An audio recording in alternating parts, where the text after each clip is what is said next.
Hello English learners, welcome to W career academy. मैं धर्मेंद्र सिंह आज आपको इस वीडियो में बताने वाला हूं आर्टिकल्स के बारे में। डू यू नो, राइटिंग और स्पोकन इंग्लिश में जो वर्ड्स हमें सबसे ज्यादा कंफ्यूज करते हैं वो होते हैं हमारे articles. That means English learners writing में और स्पोकन इंग्लिश में हमेशा कंफ्यूज रहते हैं कि कहां और कैसे यूज किए जाएं आपके आर्टिकल्स ए, एन और द।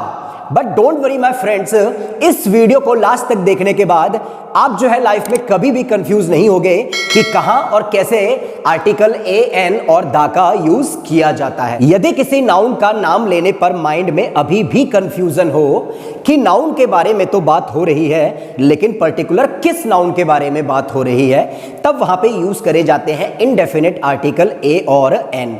फॉर एग्जाम्पल जैसे मैंने बोला हाउस, तो ये तो क्लियर है यहाँ पे कि हाउस के बारे में बात हो रही है, लेकिन ये क्लियर यहाँ पे नहीं है कि पर्टिकुलर कौन से और किस हाउस के बारे में बात हो रही है, इसीलिए यहाँ पर हम लोग यूज करेंगे इनडेफिनिट आर्टिकल। और अगर किसी नाउन का नाम लेने पर माइंड में कोई कंफ्यूजन ही ना रहे या ये डेफिनिट हो जाए कि हम लोग पर्टिकुलर किस नाउन के बारे में बात कर रहे हैं, तब वहां पे यूज किया जाता है definite article the. For example मैंने आपके सामने एक नाउन का नाम लिया ताजमहल।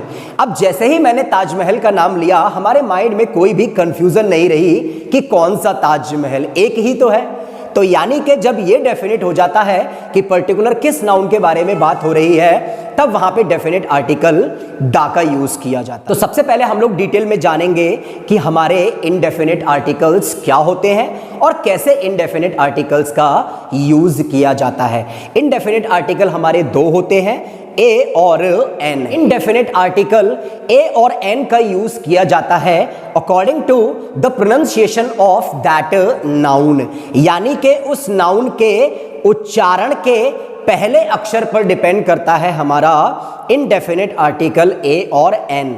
मोस्ट ऑफ द लोग जो गलती करते हैं वो क्या देखते हैं कि नाउन का लिखा हुआ पहला लेटर क्या है, बट ध्यान रखना नाउन का पहला लेटर लिखा हुआ क्या है इसके ऊपर डिपेंड नहीं करता है। किस चीज पर डिपेंड करता है कि नाउन के उच्चारण का पहला लेटर क्या है, इसके अकॉर्डिंग हम लोग यूज करते हैं इनडेफिनिट आर्टिकल ए और एन। यानी कि अगर किसी भी नाउन के उच्चारण का यानी प्रोनाउंसिएशन का अगर फर्स्ट लेटर कोई भी कॉन्सोनेंट है यानी व्यंजन है, तब वहां पे हम लोग यूज करते हैं आ। और अगर किसी भी नाउन के प्रोनाउंसिएशन का फर्स्ट लेटर अगर जो है वो है अगर आपका कोई वॉबल यानी कि स्वर, तब वहां पे यूज किया जाता है एन। लिखा हुआ पहला अक्षर क्या है इस पे कभी भी डिपेंड नहीं करता है, बल्कि उसके उच्चारण का पहला अक्षर क्या है इस चीज पर निर्भर करता है। अच्छा, हिंदी लैंग्वेज में जो हमारे स्वर होते हैं वो होते हैं हमारे आ से लेके आहा तक। तो इसका मतलब अगर किसी भी नाउन के उच्चारण का पहला अक्षर अगर इनसे अगर स्टार्ट होगा, तब वहां पे हम लोग यूज करेंगे किसका, एन का। और अगर हमारे किसी भी नाउन के उच्चारण का पहला अक्षर अगर कोई व्यंजन होगा यानी कि का, खा, गा, चा, छा, जा जो भी है, पा, फा, ता, था और ज्ञा तक, तो हम लोग वहां पे जो है यूज करते हैं क्या, यहाँ पे आ। जैसे मैंने आपको समझाने के लिए यहाँ पे कुछ एग्जाम्पल ले रखे हैं। जैसे पहला एग्जाम्पल है हमारा एनिमल। अब एनिमल आप बोल के देखो किससे स्टार्ट हो रहा है मालूम है, ऐसे, तो इसीलिए क्या लगाऊंगा मैं इसमें, एन, एनिमल। अब आप अम्ब्रेला बोल के देखो, अम्ब्रेला किससे स्टार्ट हो रहा है, छोटे आ से स्टार्ट हो रहा है, अम्ब्रेला आ से स्टार्ट हो रहा है, तो इसलिए क्या लगाऊंगा, एन, अम्ब्रेला। अब आप एफर्ट बोल के देखो, फिर से देखो ये किससे शुरू हो रहा है हमारा, ऐसे, तो इसीलिए क्या लगाऊंगा यहां पर भी, एन, एफर्ट। अब आप ऑनेस्ट बोल के देखो, हालांकि लिखा हुआ एच से है लेकिन इसका उच्चारण क्या करते हैं हम लोग, ऑनेस्ट। अब ऑनेस्ट जो है वो किससे स्टार्ट हो रहा है आपका, ओ से स्टार्ट हो रहा है, तो इसमें भी क्या आएगा आपका, एन, ऑनेस्ट। अब आप इसको पढ़ के देखो, हालांकि एच से लिखा हुआ है लेकिन इसका उच्चारण कैसे करते हैं हम लोग, इसको ऑनर, कैसे उच्चारण करते हैं इसका, ऑनर। तो देखो ऑनर भी आपका किससे स्टार्ट हो रहा है, ओ से स्टार्ट हो रहा है, तो इसमें भी आप क्या लगाओगे, एन, ऑनर। अब आप इसको पढ़ के देखो, ये भी आपका एच से लिखा हुआ है लेकिन इसको क्या पढ़ते हैं हम लोग, आर, क्या पढ़ते हैं इसको, आर। अब आर देखो किससे आता है आपका, बड़े आ से, तो इसलिए इसमें भी क्या लगाऊंगा मैं, एन, आर। अब आप इसको पढ़ के देखो, हालांकि लिखा हुआ एम से है तो पहला लेटर कभी भी मैटर नहीं करता है, देखो क्या लिखा हुआ है, एम, एल, ए। अब एम, एल, ए का जब हम लोग उच्चारण करते हैं तो किससे स्टार्ट होता है, ए से, एम, एल, ए। ऐसे स्टार्ट हो रहा है, तो इसीलिए इसमें भी क्या लगाऊंगा मैं यहाँ पे NMLA। अब इसको आप पढ़ के देखो, हालांकि पहला लेटर आपका M से लिखा हुआ है, लेकिन जब हम इसका उच्चारण करते हैं तो हम इसे क्या पढ़ते हैं, MBBS। तो देखो ऐसे स्टार्ट हो रहा है ये भी, तो क्या बोलूंगा यहाँ पे NMBBS। NSG लिखा हुआ N से है, बट उच्चारण करके देखो किससे स्टार्ट हो रहा है, ऐसे। कैसे बोलूंगा, NSG। तो इसमें भी क्या आएगा आपका NSG। आप NGO बोल के देखो, हालांकि पहला लेटर इसमें भी क्या है आपका N है, लेकिन जब हम इसका उच्चारण करेंगे तो इसका उच्चारण शुरू होता है ऐसे, NGO। तो क्या आएगा इसमें भी NNGO। अब आप MP बोल के देखो, हालांकि लिखा हुआ M से है फर्स्ट लेटर, बट जब आप इसका उच्चारण करोगे तो इसे क्या बोला जाता है, MP।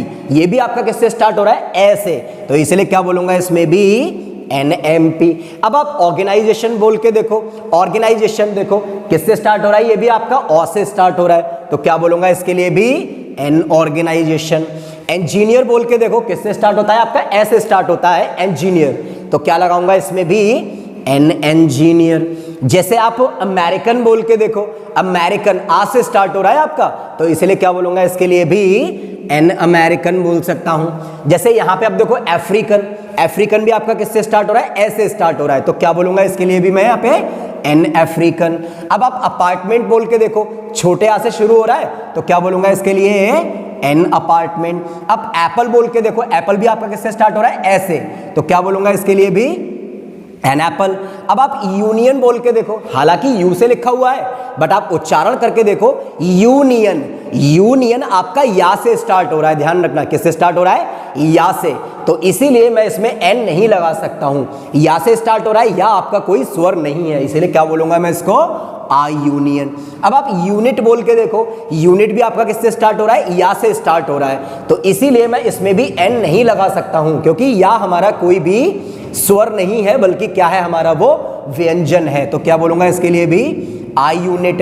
अब आप यूनिवर्सिटी बोल के देखो, कभी भी हम एन यूनिवर्सिटी नहीं बोलते हैं, क्यों, क्योंकि जब आप यूनिवर्सिटी का उच्चारण करते हो तो ये आपका या से शुरू होता है, इसीलिए हम लोग क्या लिखते हैं इसके आगे, आई यूनिवर्सिटी। नेक्स्ट है आपका इची।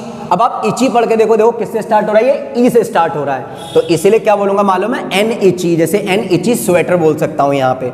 अब आप अगली बोल के देखो, किससे स्टार्ट हो रहा है आपका, ये आ से स्टार्ट हो रहा है, तो क्या बोलूंगा इसके लिए भी एन अगली बोल सकता हूं, जैसे कि यहां पे। अब देखो ये लिखा हुआ भले ई से है, लेकिन इसका उच्चारण या से शुरू होता है। क्या पढ़ते हैं इसे हम लोग मालूम है, यूरोपियन। क्या पढ़ते हैं इसे, यूरोपियन। तो देखो या से स्टार्ट हो रहा है, इसीलिए क्या बोलूंगा मालूम है, एन यूरोपियन कभी नहीं बोलते हम लोग, क्या बोलते हैं हमेशा, आई यूरोपियन। अब देखो इंग्लिशमैन, किससे स्टार्ट हो रहा है आपका, ये ई से स्टार्ट हो रहा है, तो इसमें आप लगा सकते हो, क्या आएगा आपका, एन इंग्लिशमैन। अब आप बोल के देखो ऑरेंज, ऑरेंज आपका किससे स्टार्ट हो रहा है, ओ से स्टार्ट हो रहा है, तो आप क्या लगाओगे इसमें, एन ऑरेंज। अब आप बोल के देखो HMT's वॉच, क्या बोला मैंने, HMT's वॉच, हालांकि लिखा हुआ H से है, लेकिन जब मैं इसका उच्चारण करूंगा तो HMT में किससे स्टार्ट हो रहा है आपका, ये ऐसे स्टार्ट हो रहा है, तो इसीलिए क्या लगाऊंगा मालूम है इसमें, एन HMT's वॉच बोलूंगा। जैसे नेक्स्ट है हमारा इंस्पेक्टर, किससे स्टार्ट हो रहा है, देखो इसका उच्चारण ई से, तो क्या लगाऊंगा हमेशा, एन इंस्पेक्टर। इसको बोल के देखो आप, क्या बोलूंगा इसे, IPS, किससे स्टार्ट हो रहा है, ये आ से स्टार्ट हो रहा है, तो क्या बोलूंगा, NIPS। जैसे IAS, देखो किससे स्टार्ट हो रहा है, ये भी आपका आ से स्टार्ट हो रहा है, तो क्या बोलूंगा यहां पर भी NIAS ऑफिसर बोल सकता हूं। IFS, ये भी किससे स्टार्ट हो रहा है आपका, आ से स्टार्ट हो रहा है, तो क्या बोलूंगा यहां पर, NIFS ऑफिसर। अब आप HPs बोल के देखो, हालांकि पहला लेटर आपका क्या लिखा हुआ है, H लिखा हुआ है, यानी कि जो कि ये क्या है आपका, एक कॉन्सोनेंट है, बट जब हम इसका उच्चारण करते हैं तो इसका उच्चारण होता है एक स्वर से स्टार्ट, HP's लैपटॉप, ऐसे स्टार्ट हो रहा है, तो क्या लगाऊंगा इसमें भी, NHP's लैपटॉप। ध्यान रखना कभी भी HP's लैपटॉप नहीं बोलूंगा, क्या बोलूंगा हमेशा, NHP's लैपटॉप। अब आप इसको पढ़ के देखो, क्या है आपका ये, वन मैन आर्मी, हालांकि ओ से लिखा हुआ है, लेकिन जब हम इसका उच्चारण करते हैं तो ये वा से शुरू होता है, वन मैन आर्मी। देखो वा से स्टार्ट हो रहा है, और वा हमारा जो है वो कोई भी स्वर नहीं है, तो इसलिए मालूम है क्या बोलते हैं हम लोग, वन मैन आर्मी बोलते हैं यहाँ पे। जैसे इसको पढ़ के देखो आप, ओवल, तो ओवल आपका किससे स्टार्ट हो रहा है, ओ से स्टार्ट हो रहा है, तो क्या बोलूंगा इसके लिए, एन ओवल। इसको आप पढ़ के देखो, एग, किससे स्टार्ट हो रहा है आपका, यहाँ पे ऐसे स्टार्ट हो रहा है, तो इसमें भी क्या लगाऊंगा मैं, एन एग। अब आप यूनिफॉर्म पढ़ के देखो, हालांकि पहला लेटर यू लिखा हुआ है जो कि एक क्या है आपका स्वर है यानी कि वॉबल है, बट जब हम इस शब्द का उच्चारण करते हैं तो यूनिफॉर्म आपका किससे स्टार्ट होता है मालूम है? या से पढ़ा जाता है, यूनिफॉर्म। तो इसीलिए कभी भी एन यूनिफॉर्म नहीं बोलते हैं हम लोग, क्या बोलते हैं हमेशा? आ यूनिफॉर्म। जैसे यूजलेस, अब यूजलेस आप पढ़ के देखो, हालांकि पहला लेटर आपका मालूम है क्या लिखा हुआ है? इसमें यू लिखा हुआ है जो कि एक वॉबल है, मगर जब हम इस शब्द का उच्चारण करेंगे तो ये आपका या से शुरू होगा, यूजलेस। तो इसीलिए मैं इसमें कभी भी एन नहीं लगा सकता हूं, क्या बोलूंगा मालूम है? आई यूजलेस पर्सन बोलूंगा। देखो ये एच से लिखा हुआ है, लेकिन इसे पढ़ते क्या हम लोग? ईर। क्या पढ़ते हैं इसे? ईर। तो अब देखो ईर में किससे स्टार्ट हो रहा है आपका? ये ई से स्टार्ट हो रहा है, इसीलिए क्या बोलूंगा मालूम है? यहाँ पे एन ईर बोलूंगा यहाँ पे। अब देखो यहाँ पे FBI, FBI में हालांकि ये पहला लेटर क्या है आपका? एफ है। अब लेकिन जब आप इसका उच्चारण करोगे तो FBI आपका किससे स्टार्ट हो रहा है? ए से स्टार्ट हो रहा है, तो इसीलिए मालूम है क्या बोलूंगा यहाँ पे? NFBI officer. जैसे आप LLB बोल के देखो, हालांकि पहला लेटर देखो एक व्यंजन है, एल लिखा हुआ है, लेकिन जब आप इसका उच्चारण करोगे LLB तो किससे स्टार्ट हो रहा है? ए से स्टार्ट हो रहा है, तो इसलिए क्या बोलूंगा मालूम है? NLLB। आप ये पढ़ के देखो MAFF। अब देखो हालांकि इसमें पहला लेटर आपका क्या लिखा हुआ है मालूम है? एक व्यंजन है यानी कि कॉन्सोनेंट है, बट जब हम इसका उच्चारण करते हैं तो क्या बोलते हैं इसे? MAFF। क्या बोलते हैं इसे? MAFF। तो MAFF में किससे स्टार्ट हो रहा है? ऐसे स्टार्ट हो रहा है, इसीलिए क्या बोलूंगा मालूम है? NMAFF। अब आप टेबल बोल के देखो, सीधे सीधे किससे स्टार्ट हो रहा है आपका? व्यंजन से स्टार्ट हो रहा है, तो क्या बोलूंगा इसके लिए? आ टेबल। जैसे कार बोल के देखो, का से स्टार्ट हो रहा है तो क्या बोलूंगा? आकार। मार्कर बोल के देखो, मा से स्टार्ट हो रहा है तो क्या बोलूंगा? आ मार्कर। अब आप मैन बोल के देखो, मा से स्टार्ट हो रहा है, क्या बोलूंगा यहाँ पे? बोलो आ मैन। गर्ल बोल के देखो, गा से स्टार्ट हो रहा है, क्या बोलूंगा यहाँ पे? A girl. बॉय बोल के देखो, बा से स्टार्ट हो रहा है तो क्या बोलूंगा यहाँ पे? आ बॉय। जैसे अ हाउस हो गया, जैसे कि अ डोर हो गया, अ फैन हो गया, अ बोर्ड हो गया, अ मोबाइल हो गया, अ लैपटॉप हो गया, ये सब आपके किससे शुरू होते हैं? व्यंजन से शुरू होते हैं, इसीलिए हम लोग इनके साथ लगाते हैं हमेशा आ। तो ये था हमारा indefinite article, the use of a और एन।